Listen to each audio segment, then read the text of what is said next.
Another top laner. Wicked has played that Kayle in the past. We've seen her mid, we've seen her top multiple times. I want to just contrast quickly. The faces of Alliance today in comparison to Super Hawker yesterday. This is stern and focused. Twisted Fate. Kassadin was banned out. It leaves Yasuo open. Jax is open.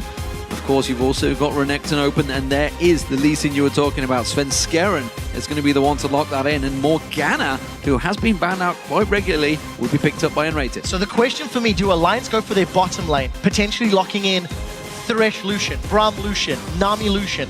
It is a possibility for Tabs. Tabs could also go Caitlyn if he wants to, and he's been doing a very good job with Caitlyn in recent weeks, especially on 4.10. The Lee Sin lock is not too surprising for me, but my wonder is, does Shook go Evelyn and just play that sort of split push gank with Twisted Fate combination? Or does he want to play a different jungler and surprise everybody? Definitely taking their time on the side of Alliance. Well, top lane Lulu is what we saw from Wicked yesterday. It is a possibility in there. Evelyn, you would feel, would be the fallback champion for Shook, of course, with Elise being banned out. Jarvan has been picked up by a number of people, but Shook has yet to show that one as far as I remember. Yeah, Shook has really been sticking to the sort of trifecta of champions. 9 games on Lee Sin, 5 games on Elise. This will only be his second game on Evelyn if it gets locked in. And in terms of the duo, in yesterday's composition, Alliance ran Caitlyn and Zyra as their duo lane. And the Zyra was primarily to deal with a very aggressive, in-your-face dive set of champions, and that is a very quick lock-in from the SK side. That is a Caitlyn choice over a Lucian choice. Orianna also being locked in. Maybe Jez thinks he can go for that record, but Kog'Maw gets picked and locked by Tabs alongside Nami. So a lot of late-game damage. There's a decent front line with Evelyn and the Lulu combination, in addition to the disengage power that Nami offers. This is something we touched on in the pregame, is how important the ability to disengage can be. What I like about Alliance's comp is they can impact side lanes very effectively with the Evelyn and the Twisted Fate combo. For SK, with Renekton, with Lee Sin, they're going to be looking to get in your face and get ahead as early as possible. Well, Freddy pulling his 100% win rate on that Renekton on the line here, up against Alliance. Does give him a champion he knows full well. The question is, will they be buddy system in their jungle? It looks to me like I think that's what they're going to go with. Yeah, I mean, it definitely is something that Alliance may be slightly more inclined to go towards, and the reason I say that, if they go for the buddy system, SK's got the opportunity to try and push lanes quite quickly. With the Caitlyn and her long range very early on, she can punish towers in those lane swap scenarios. In addition to having that Renekton and Lee Sin, who are great at the early stages of the game, I feel SK are the ones with the priority to make early moves, because they're going to have a power spike at an earlier stage than Alliance will. Well, we'll see how this one works out, ladies and gentlemen. Now that you've seen the picks and bans, do you still think Alliance will win it? 84% of you did before. Tweet hashtag AllWin or hashtag SKWin to @LOL Esports. We'll check out the results shortly. Twisted Fate, of course, picked up by Froggen once again. Yep. A very successful champion for him over the last few weeks. And he pulls gold cards every time he ganks. Yesterday without was scary. Fail. Without fail. We had a fantastic tweet saying he couldn't use the football skin because he never pulls red cards unless he intends to. Doesn't send anyone off. No, definitely not. Good guy Froggen, after all. The one thing that I do like about SK's comp is it has the ability to punish Alliance's composition in the early stages of the game. Lulu needs time to ramp up. Twisted Fate needs time to ramp up. Kog'Maw needs time to ramp up. So while they're on that ramping, it's up to SK to make the plays. Let's see how they do climb that ramp. Here we go, ladies and gentlemen. Blue team starting out as Alliance, the current #1 team, and they have a 2-0 record over SK Gaming, who are going to be starting out as the red team. We'll see whether we have any level 1 plays. Obviously a difference between the two top laners. Doran's Ring, of course, versus the Doran's Shield. Expected. But I want to see how they're going to start this level 1 fights. Yeah, and very importantly is how Alliance handle the protection of tabs. If you look, you're going to have glitter launch, you're going to have wild growth, of course, and the disengage from Nami. But if Renekton or Lee Sin manage to deliver that command attack and dissonant shockwave combo onto tabs, there is a very real possibility of him getting blown up super early on in those fights. And that's what SK will be looking to do. For the time being, neither team has gone for any sort of aggressive or even defensive wards. All trinkets, with the exception of wickets, are available, and we need to watch for the next 30 or 40 seconds. It looks like it's going to be a standard defensive start to the game. Yeah, nobody going too aggressive early on, 1 minute 10, so a long time before the buffs even spawn. You can see Froggen still hanging around in that death bush just off the side. Shook is keeping Jez's occupied, just out of vision, of course. He's stealthed up as Evelyn to see whether it's looking like they want to go for that red invade alliance, but I don't think it's going to work out for them because there is a ward in place. It will spot them coming early, and you can see Svenskoen and Freddy are already in place waiting. Yeah, so nothing exciting going to happen in the early stages of the game, but I do, I'm casting my mind back to, I think, an SK versus Super Hot Crew game where they also ran a Renekton and a Lee Sin combination, also on the red side of the map. And in that matchup, I was worried about SK's mid to late game scaling opportunities or abilities. And no, it was Gambit actually. And they just played so aggressive after the 15 or so minutes. They got like 1 or 2 key items and then just started challenging over and over and over and picking as many fights as possible in their opponent's jungles. I want to see if they're going to do the same thing with their comp. You can see a couple of SK fans have woken up, but it's still 69% to Alliance in the vote. So you guys feel that, of course, Froggen on that Twisted Fate have got the edge. We'll see how it works out. Nif taking a good pilt over Peacemaker from Candy Panda there. Didn't catch any minions with it, so he just did the full max damage on him. Yeah, it's actually very important to note that Nif and Tabs arrived late to the lane. So Candy Panda and Rated are going to have a experience lead as well as a CS lead for these first few levels. But you do somewhat expect that. The very long range of both Morgana and Caitlyn against the lower range Kog'Maw without his Bioarcane Barrage means they can punish. They can use those headshot procs. Luckily, though, as long as Nif has mana, he can sustain through much of that poke. Well, they know the exact amount required to make sure those CS aren't missed. And it keeps them both hitting level 2 as well. Happy to push out. Shook, of course, double buffed up, as well as Svenskoen. No early invades from them. Tabs going a little bit aggressive and putting some good damage down on Candy Panda. Very, very good trade. Tabs, with the attack damage bonus from Nif and his obvious Bioarcane, which is now free on Kog'Maw, just gets all of the range and trades evenly. Candy Panda has burned through his potion and there's no more sustain in this lane. So if he does take more of those trades from being slightly overextended, he's obviously going to fall further and further behind. The other lanes, I mean, Jez's and Froggen appear to just be trading quite evenly. Finally a red card from Froggen. Not sure if he wanted a gold then, but he pulled a red nonetheless. I would theorize it helped him with last hitting and farming. I'm going to give him the benefit of the doubt. I'm not sure. You're being far too gracious with these pro players. At the moment it is Jez's, of course, with that CS lead. We'll keep our eyes on that one. I don't think Froggen's going to let him get a record, especially one that Froggen set himself the other week. But there we are, having a potential gank. No, Jez's is going to back away. Shook coming down the bottom. Candy Panda low on health down here. Let's see if he goes for it. If he gets caught by a bubble, he could get taken down. But as long as he dodges the bubble, Candy Panda should be all right. Oh, got in the prison. That's going to be Candy Panda going now. He's going to try and get away from him. Flash comes in. Shook follows it through. And it's Nif that gets himself first blood. And they're not over yet. So much damage onto Enrated. That's flash and heal burned from Candy Panda in reply to a flash from Shook. So if Shook wants to rinse and repeat, grab himself another kill down in the bottom lane.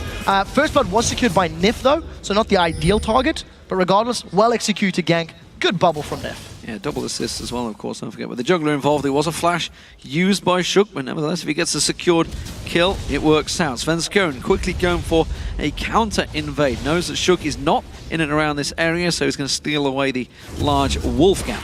So in terms of the CS numbers, even in the bottom lane, Tabs will get some time to pull slightly ahead. I want to highlight why Jez's is ahead of Twisted Fate.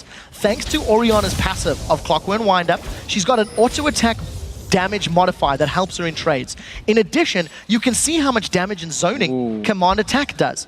So we do see they're considering a dive, but once Shook shows his face, they're going to back away. Another red card. Oriana's always going to do well in the early stages, and once Froggen gets some more items, maybe working towards an Athene's, if he wants to go that route, or rush Morellonomicon, that will help him with his wave clear, that'll help him keep further back and trade somewhat more evenly with Jez's Oriana.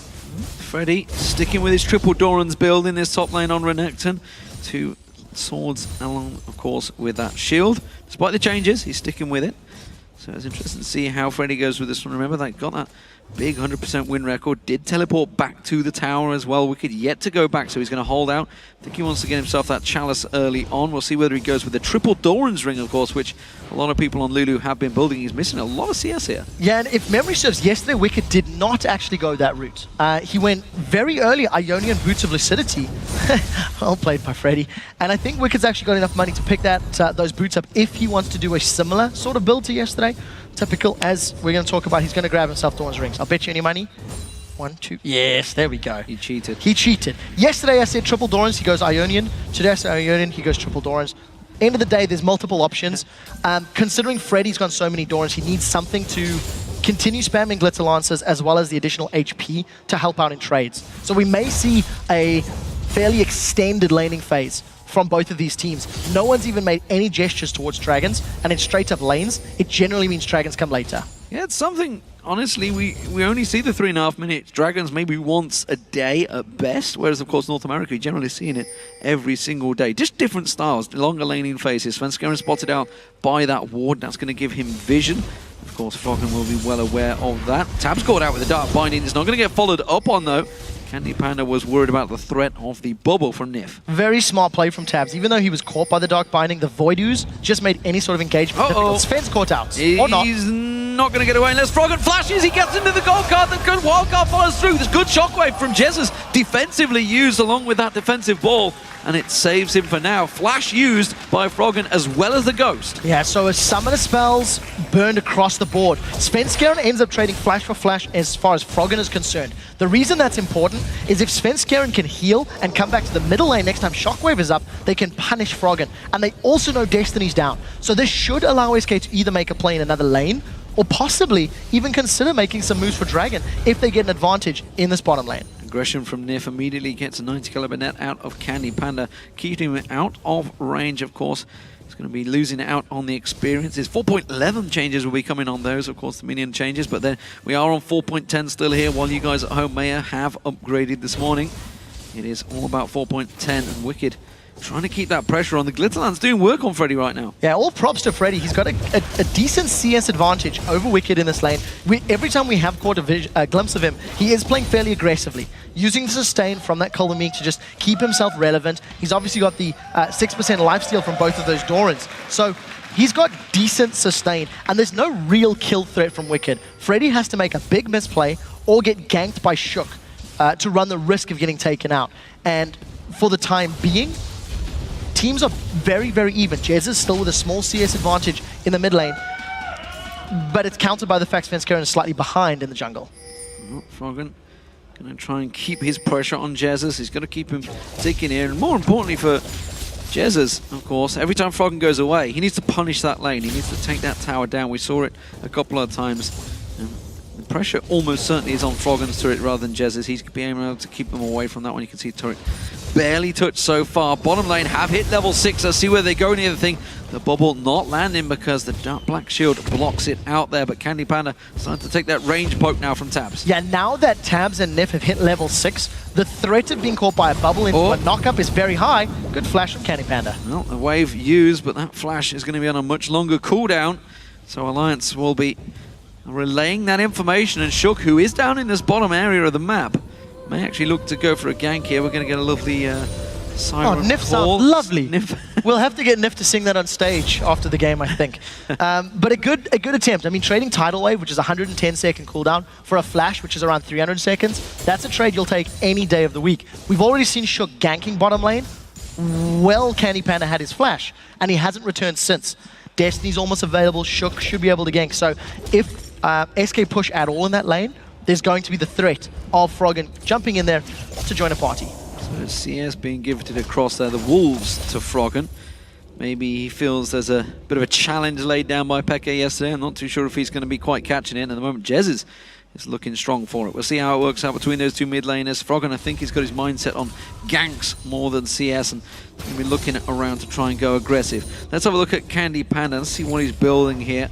Of course, we've seen a number of items. We're expecting the Infinity Edge to be started out by him, but he's got the makings of a Blade of the Ruin King. This is a little bit risky. We'll get to the items in a moment because of the fact Destiny is available. So SK Gaming have got 3 members, but they run the risk of being flanked. There's the Destiny we talked about. There's no tidal wave. So Alliance feeling a little safe, and we need to see who is going to initiate the fight. SK pulled away, so Dragon's slowly resetting. And if Alliance commit to this, they're coming in from 2 flanks. They decide against it because they didn't have tabs. They're trying to delay, yeah, they're trying to delay. They didn't have tabs there, but it forces SK away nonetheless, so they didn't get that Dragon down. Alliance happy to just hold on in the lanes for a little bit longer. They're going to keep this wave pushing, and now Nif looking to get onto Candy Panda. That Black Shield's going to have to be so on point from N-Rated if he is to prevent that. Yeah, and at this point in time, Candy Panda has now slowly started to fall behind in terms of range. As Tabs is getting closer to maxing that Bio-Arcane Barrage, he'll have a few seconds where he can out-trade with Candy Panda from a safer distance. And if Candy tries to get in range, Tabs can use that Void Ooze to basically zone out, prevent anybody, jumping onto him or closing the distance. So it's an interesting lane, and Candy's now slowly falling further behind CS, considering he was ahead for the first 3 or 4 levels. Well, Fiendish Codex picked up by Wicked, so he's going to get himself a little bit more shield. Hasn't gone for the Athenes yet, doesn't feel the need to just burn through that mana. Happy to just continue. But Freddy, look at this. Different stuff for him as well. Spectral Cowl building into the lane. Well, with the amount of magic damage from everyone in Alliance, I mean, even Kog'Maw's got magic damage. That's quite a smart pickup. We've also seen top laners rushing Banshee's Veils, not too uncommonly. So bottom lane, Tidal Wave is up. Shook is available. There's no Destiny. So we need to see if Nif can actually send anybody on a surf ride, because one person can get knocked up, while the other will obviously be shielded by that Black Shield. Well, Flash Soul Shackles is available for N-Rated. If he catches it, that's going to be the prison. The bubble catches on Candy Panda, quickly takes that ride. The Ignite was used, but he's forced back. Yeah, Summoner Heal burned again. So another Tidal Wave plus Ignite in exchange for that Summoner spell. Svenskaren's moving in, but they stood right on top of a ward. Destiny still not up for Froggen. So Alliance focusing Candy Panda and N-Rated, trying to get Tabs ahead as quickly as possible, and it is working out. The pressure and the presence from their aggressive play means Candy Panda's falling behind. Oh, I think Jezus would like nothing more than to steal those Wraiths away, but instead he was forced to back off. Froggen shows himself. This bottom lane still is the focus. Remember, Destiny not up just yet, but it will be shortly. Jezus' job is going to be to keep him grounded, make sure he can't get away. He's going to have the only way to do that is to catch him with a shockwave as he tries to Destiny away. I do want to highlight the pre-game video where Jezus is like, look, it's Alliance. I'm not bothered. I play against people of Froggen's caliber all the time in Challenger and in solo queue. And he's got a CS advantage over Froggen. Froggen has tried to roam with TF, not been successful yet. And when we, Candy Panda with another bubble. He must be very thirsty today. When we go back to last year, let's see if Froggen can get Jezus. Oh, he's going to get the Destiny. That's going to give him full vision as he goes through the bush. Shook comes around again. Shockwave pulls Froggen back, but Jezus is not getting out of this one. Froggen gets the kill, has to flash away. The danger of Svenskeren nearby forces that. Oh, they're going to go on N-Rated now next. Then you can see N-Rated taking all the damage. Tab's got 1 or 2 more hits. Flashes out and gets away with so little health. So getting another kill on the board. This time it is Shook plus Froggen that run down Jezus. Gonna steal the buff away, and he has a 2-on-2. Svenskeren's in all sorts of trouble. He did get the blue, but I'm not sure he's going to get away with this one. Wicked comes around. The basic attack should be enough. Now they turn their attention to Freddy. Froggen joins the party. Gold card pulled. Stun goes down. Wild card's through. Froggen gets himself the kill. It's a double for Alliance. 4-0. I'm not quite sure why SK were going for that invade. They had just lost their mid laner. Svenskeren pulls Freddy down from that top lane, and they just get surrounded by Shook and Froggen. End up giving up 2 additional kills. What was looking like a very even, very close laning phase, with actually probably a CS advantage in favor of SK, has now gone completely the opposite direction, thanks to Alliance ensuring they punish the invades, and they're creating opportunities. Shook's ganks have been significantly more impactful than Svenskeren's ganks. And Sven needs to get in the game if he wants to make up this gold deficit. Well, SK Gaming are going to go straight in for the Dragon here. Of course, Destiny was down. Everything cooled down for Alliance. So this may be SK being able to steal this one. Shook's going to try and get in and smite it away. He has got it available if he was to sneak in, but he's spotted out. That's going to be... SK is going to get the catch on towards it. Shook has to back away. Teleport used by Wicked. A little bit late on the party this time around. The Void Ooze and the wave catches beautifully from Nif there. The bubble on towards. Jezus gets him down. One more shot. Candy Panda goes down. N-Rated caught out. He gets stunned down. It's a double for Tabs, and Alliance again get themselves 3 more kills. 3 for 0. They steal the blue buff potentially, and They managed to get, all of those kills onto Frog and into Tabs. They lost the Dragon, yes, but in the big picture, they're going to come out very, very happy. The gold on their carries is absolutely massive. SK Gaming was somewhat split. They wanted to focus down Shook, but the problem they had, they didn't realize that Tabs and Nif were coming up from the river. So because of that fact, it just meant that Nif was able to knock people up and set up a bunch more kills. Yeah, of course, 2 ultimates used on Shook as well before that fight, trying to desperately to catch on towards him. Bottom tower goes down, Tabs took that. Of course, you saw Freddy taking the top turret down as well. Tabs actually very vocal in the 4.10 patch notes, talking about how, if your enemy is going for an Infinity Edge, you have to force them out of the lane. He's been doing that the whole game. Candy Panda still only got that pickaxe along with the Berserker Greaves, yet to build anything else, while Tabs, of course, going for the Trinity Falls first. Yeah, he should be able to finish that, and he just did a moment ago. Very impressive play from Tabs and Nif. They played passive until they were level 4 or level 5. And as soon as they hit level 4, Nif just kept landing key bubbles onto Candy Panda, and he was always at low HP. Now keep in mind, there's no flash on Candy Panda. Shook doesn't have the support of the rest of his lanes, but here comes Froggen. Enrated in trouble, gold card pulled. He does stop the stun. I'm not sure if it's enough though. Froggen comes around, a good kick from Svenska and should save them. But no, Shook actually throwing down his ultimate. They want to catch on towards this one. Have they got the damage? Oh, what a beautiful gold card on Svenska, and wildcard thrown through. Svenska gives himself up as his life sacrificial lamb to save Candy Panda and Enrated. Again, Alliance just force a kill. They set their sights on a target and they run that target down. With the exception of the first Destiny from Froggen not getting a kill, every single one since then has worked out in his favor. And it just feels like every time SK make a move around the map, Alliance are there to counter it. They've always got a counterplay in mind, and they've built themselves up a 4,000 gold lead before the 20-minute mark. It's a big, big lead, as you mentioned. 8-0 as well.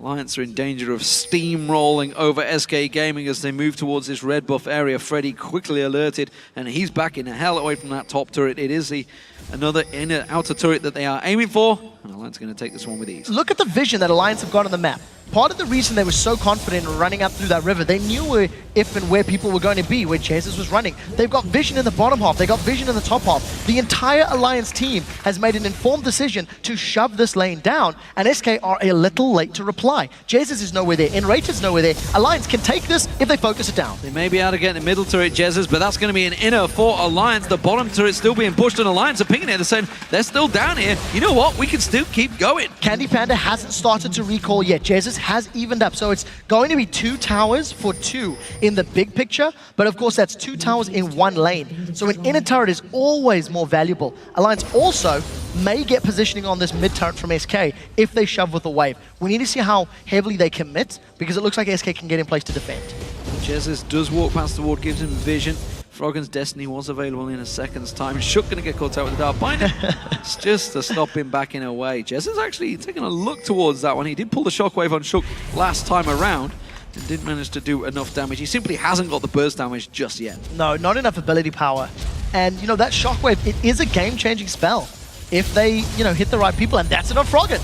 It's a good land, but immediately flashed out of by Froggen. Dark Binding was wide of the mark. Of course, Froggen able to just stroll away. Yeah, that looked all too easy for Froggen. As soon as the Dark Binding was coming in, he lined up his flash and very easily repositioned to ensure that skill shot didn't connect. And Froggen was down 20, 25 CS earlier. Now it's only 10. He's made up that deficit, and that's discounting the tower kills as well as the 2 kills and 4 assists that he's grabbed. He's made up quite a bit, let's put it that way. He's put himself very much in the lead in that matchup between the 2. Hourglass already completed. Infinity Edge now picked up by Candy Panda. Much needed item for the AD carry as SK look to start grouping now. Of course, Dragon up in a minute and a half. We'll see whether Alliance do manage to push any objectives. We can see Froggen is going towards the top wave. He's going to clear that out. Shove some pressure on towards that top lane. Has got Destiny available if he needs to get down there. Wicked, meanwhile, his teleport's available shortly, but he's just sticking around with the rest of Alliance in the mid lane. Yeah, we need to see how it works. Look at the damage on the Candy Panda. Candy Panda taking some big, big hits there. That's going to be Alliance taking this middle turret. SK not able to react. They've got to be careful. They're going too deep on that one. Tab's taking the kick. Ace in the hole coming through. This is going to turn the damage back around. There's Froggen coming straight in. Svenskeren goes down. Shook gets the kill on towards him. Shook goes deep on that one. They can't get on towards Candy Panda. Wildcard thrown out. Froggen tries to catch it. Not going to get on there in the end, but it is. But Candy Panda finally dropped into the ultimate of Tabs from long range, and it's a 3 for 0. 40 seconds until Dragon It's more the mid turret they've got to worry about. Svenskeren jumps into the middle of Alliance without really having the full support of the rest of his team. Jesus didn't even have Shockwave for the fight, catches Nif, but it's not enough. The rest of Alliance, they're on the tower. Tabs gets him down. That's another kill. Tabs starting to rack these up now. If you've got him in your fantasy points, he is scoring like gold does for you. That's going to be another turret going down, Alliance. Now they can take this bottom turret as well. There's a big wave there for Froggen. They're just taking everything from SK. 12-0 in kills. Not a single reply from SK Gaming. And it's a 20-minute surrender, ladies and gentlemen. Froggen is surprised, as everyone else, as SK Gaming are decimated by the top of the table. 14 wins, 2 losses, Alliance. Unbelievable performance from Alliance. Their composition always had the ability to flank and to gank with Evelynn and Twisted Fate. And they didn't care about Renekton or Lee Sin. They punished, and they just got in the faces of SK. Not a single death on the side of Alliance. 1-0-8 in the top lane, 4-0-4 for Tabs.